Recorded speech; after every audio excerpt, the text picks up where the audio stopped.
الحمد لله رب العالمين والصلاة والسلام على أشرف الأنبياء والمرسلين محمد بن عبد الله صلى الله عليه وعلى آله وأصحابه أجمعين.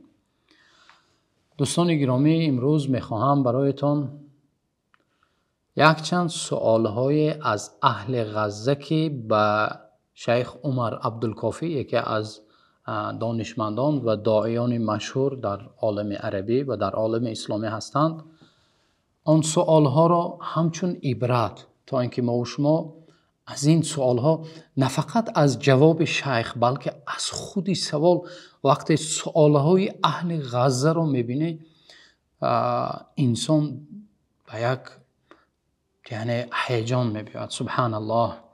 و حالت اهل غزه را وصف میکند این سوالها. و چنانه که در نوار استاد ادهم دیدیم، یک چند غیر مسلمان ها از حالت اهل غزه، آن حالتی که آنها دارند و آن ایمان و جسارتی که اهل غزه نشان دادند، یک چند غیر مسلمان ها اسلام را قبول کردند و ما و شما از آنها دیده بیشتر باید عبرت گیریم.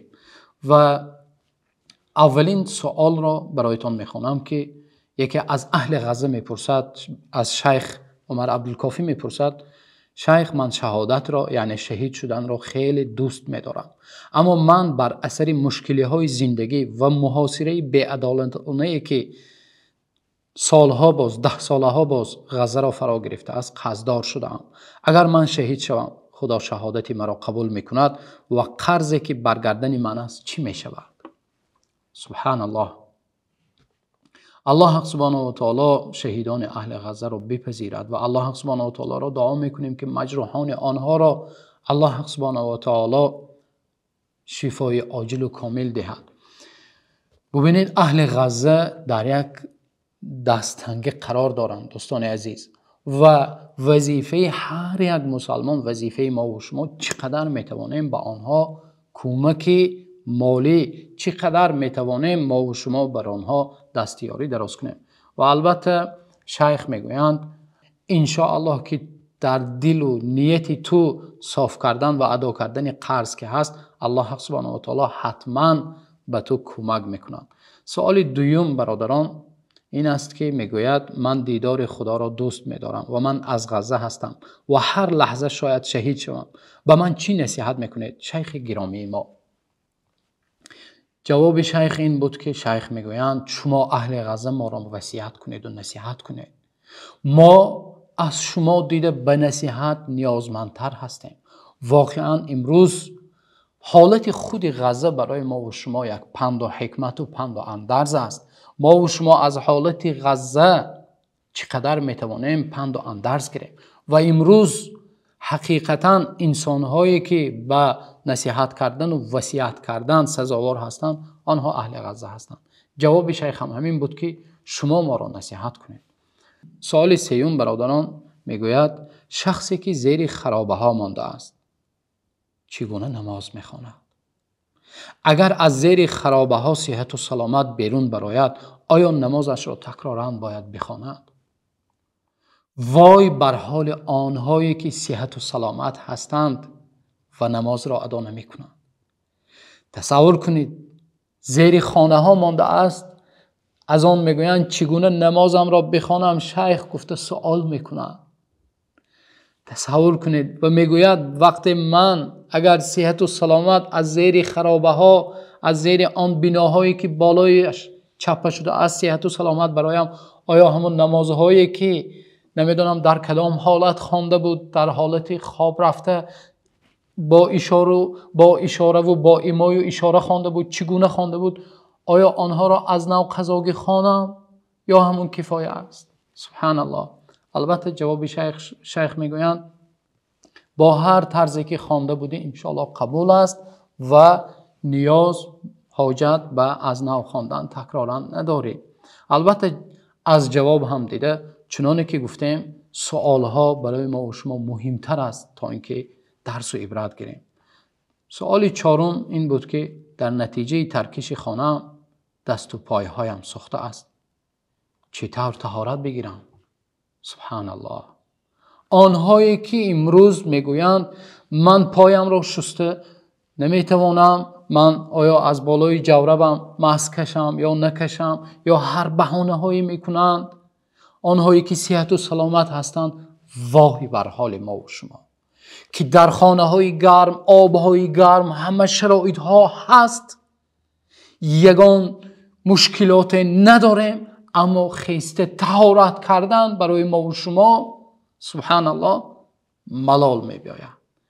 دست و پای هایم سوخته است، من چگونه طهارت کنم میگویم. البته جواب شیخ این است که تو تیمم میکنی و انشاءالله الله سبحانه و تعالی نماز شما را، طاعت و عبادت شما را قبول میکند و شما تا آندمی که در جهاد هستید در بهترین عبادت هستید. الله سبحانه و تعالی به تمام مجروحان شفای کامل عطا بخشد. دعا میکنیم. خب سوال پنجم دوستان، آیا دکتری که زخمیان و مجروحان را معالجه میکند و اکثر وقت در اتاق جراحی است، برایش دو نماز را یک جای خواندن جایز است؟ جمع بین صلاتین، دو نماز را پیشین و عصر و شام خفتن را شما تصور میکنید؟ البته از نوارها میبینید که تمام بیمارخانه ها پر از بیماران و مجروحان و یردار شدگان هستند و چقدر عملیات های یعنی عاجل و دکترها شب و روز در بیمار، حتی بیمارخانه ها را، تمام بیمارخانه های غزه را بمباران کردند. میپرسد که آیا من دکتر میتواند در همین حالت که وی همیشه در عملیات هست و هر لحظه یک مجروحی که حیاتش در خوف و خطر هست، آیا میتواند؟ بعضا سوال ها میباید که من در جای کار هستم، در روسیه هستم، من رئیسی من نماز خواندن نمیماند یا شرایطم نیست به طهارت کنی، من آمده شب همه نمازم رو یک تا کرده خانم گفته. سوال میکنم اکنون تصور کنید اینها در کدام حالت قرار دارند؟ دو نماز را آیا جایز است؟ البته شیخ ما بر اختلافات مذهب ها داخل نمیشویم، مقصدی و هدفی ما هم این نیست. شیخ موافق مذهب آن دانشمندانی که اجازت میدهند میگویند جایز است جمع بین صلاتین. موافق مذهب ابو حنیفه جایز نیست البته، و چنانه که گفتیم ما وارد نمیشویم.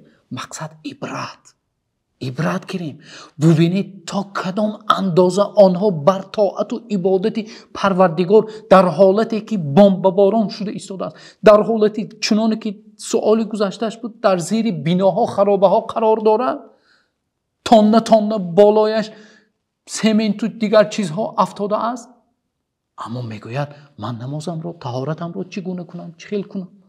دینش رو پرسیده ایستاده است. خب سوال ششم برادران، میگوید برای زنی که شوهرش شهید شده است چگونه عده اش را میگذراند؟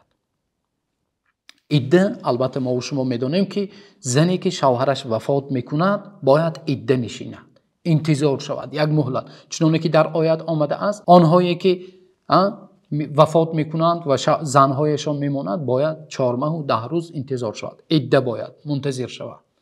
میگوید شوهرم شهید شد، یک زن شوهرش شهید شد در حالی که در نتیجه بمبارانی های اشغالگران خانه ها خراب گشته، تمام اهل عائله مجبور است در یک خانه یا حتی در یک حجره جمع شوند یا به دیگر منطقه انتقال یابند.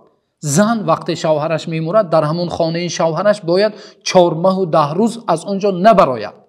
میگوید شوهر من شهید شد، خانه ما ویران شد، من چیکار کنم؟ من مجبور که به دیگر جا روم یا در یک حجره با خسور، با پدر عروس و با دیگر قینی هایم در یک حجره بمانم، چیکار کنم؟ سوال را بینید. در همین حالت هم حکم شریعت را، عده را، زنهایی هستند که پروای عده را ندارند، زنهایی هستند که حتی شوهر دارند اما به کوچه ها میبرایند، به کجا خواهد به اختیار و به اختیار برآمده زیب و زینت میدهد، چیکارها را میکند. الله پناه دهد. این قهرمان ها را ببینید، این پایبندی بر شریعت الله را ببینید. البته جواب شیخ این بود که شما صاحب عذر هستید و هر شرایطی که دارید موافق شرایط خود شما باید انتقال یابید، به دیگر جا روید و الله حق سبحانه و تعالی عذر شما را قبول میکند. خب سوال هفتم برادران، از سبب محدود بودن امکانیت های کارمندان ساحه طب و شماره زیاد آدمان مجروح شده. چنانکه که گفتیم بسیاری از مجروحان را عملیات جراحی مرکب و پرشدت کردن لازم. کی به عملیات جراحی مقدم است؟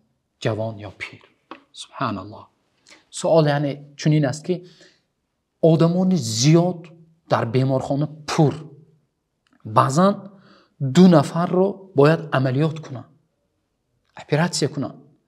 میگوید پیر رو اول دراریم یا جوان رو اول دراریم؟ سبحان الله. شرایط ندارند که تمام حجره های عملیات و جراحی پر است، بیمارخانه ها پر از مجروحان است. چیکار کنیم؟ البته شیخ جواب میدهند که در شریعت اسلامی چنین است که پیر یا جوان یا کودک فرقی ندارد. کدام عملیه عاجلاً باشد، کدام عملیه اول باید کرده شود، حالتش وزنین تر باشد، خواه جوان است، خواه پیر است، خواه کودک است، اول همون را میدارد. خب سوال 8، پیام شما شیخ ما به تاجران مسلمان در این وضعیتی که ما در آن قرار داریم چیست؟ البته تاجران و تمام مسلمان ها، علل خصوص تاجران، جواب شیخ این است که حاضر الان در حالت وضعیت قرار داریم که عین موسم تجارت با الله. تاجران اگر تجارتی بردبار خواهند، اگر تجارت خواهی که هم در این دنیا و هم در آخرت از جمله آنهایی که نجات یافتگان خواهی شد، باید با الله سبحانه و تعالی تجارت کنی. و ببینید تمام صحابه ها، آن روایت هایی که از صحابه ها آمده است و از بزرگان آمده است، وقت نصف مالش را خیرات کرد و تمام مالش را خیرات کرد، همه اش در وقت جهاد شده است. صحابه ها در وقت جهاد نصف مالشان را می آوردند. ابوبکر صدیق رضی الله عنه تمام مالشان را می آوردند. الان وقت تجارت با خدا است. خب سوال 9 این است که شاید یکی از ما زخمدار شود و خونش در وقت نماز خواندن جاری می شود، حکم نماز در حالت خونروی چیست؟ و میگوید در این حالت من به قدر امکان اگر موجود باشد بینت، البته چنانی که گفتیم داروواری ها و تجهیزات های طبی ندارند، آنها همه چی را آنها بمب باران کرده ایستادند. میگوید اگر بینت پیدا شد من میگذارم، اما جراحت من جاری میشود، خون جاری میشود. در حالت نماز وقتی خون جاری میشود چی میشود؟ البته در این حالتی که شما قرار دارید اهل غزه قبول است و حالت شما به مثل آن حالتی هست که به مانند در فقه میگن سلسل باول است و انسانی که سلسل باول دارد پیشابش جاری می شود و خونش جاری شده می ایستد، بیماری دائمی دارد، او در 5 وقت نماز باید 5 بار طهارت کند و از این وقت نماز تا این وقت نماز چقدر می تواند نماز می گذارد. و قسم به نام الله که جراحت شما تنها جراحت شما نیست، جراحت تمام امت اسلام است. امروز امت مجروح است. الله سبحانه و تعالی را دعا میکنیم که الله به این جراحت امت شفای عاجل و کامل و ما و شما را، امت اسلامی را عزیز بگرداند. سوال 10 و آخرین انشاءالله، با همین سوال امروز صحبت را به آخر میرسانیم. میگوید شیخ من آیا شهید برای 70 نفر از خانواده شفاعت میکند یا 70 نفر کی را خواهد شفاعت میکند؟ یعنی شفاعت عمومی است یا خاص برای اهل بیتش است؟ اگر خداوند مرا به شهادت مشرف گرداند و آن را از من بپذیرد و این شفاعت من عمومی باشد، به شما شیخمان و برادرم عمار از این شفاعتم نصیب خواهم داد. برادر شما محمود از غزه. یا الله. البته چنانه که در حدیث صحیح آمده است، پیامبر صلی الله علیه و سلم می‌فرمایند: و یشفع الشهید فی 70 من اهل بیته. شهید 70 نفر از اهل بیتش را شفاعت میکند روز قیامت. البته شیخ باز یک قول عالم دیگر را ذکر میکنند که اهل بیت، مقصد از اهل بیت یعنی تمام مسلمان ها اگر مؤمن و مسلمان باشند برادر ایمانی هستند و مقصد از اهل بیت تمام مسلمان ها هست و شهید انشاءالله از تمام مسلمان ها میتواند شفاعت کنند 70 نفر. و میگویند که انسان اگر از یک پدر و مادر تولد شده باشد ولی یکی برادری به ایمان باشد دیگری فاسق باشد، آنها از اهل بیت حساب نمیشوند. چنانه که در آیت آمده است وقتی نوح علیه السلام فرزندش اطاعت نمی کند و به کشتی پدرش نمیشیند، نوح علیه السلام دعا میکنند پروردگارا تو وعده داده بودی که اهل بیتت را نجات میدهم، گفته بودی. الله حق سبحانه و تعالی میگوید انه لیس من اهلک انه عمل غیر صالح. در جواب الله میگوید او از اهل بیت تو نیست، او فاسق شد. انه عمل غیر صالح، و عمل غیر صالح را انجام داد. وقتی عمل غیر صالح را انجام داد، وقتی فاسق شد، از اهل بیت تو خارج شد.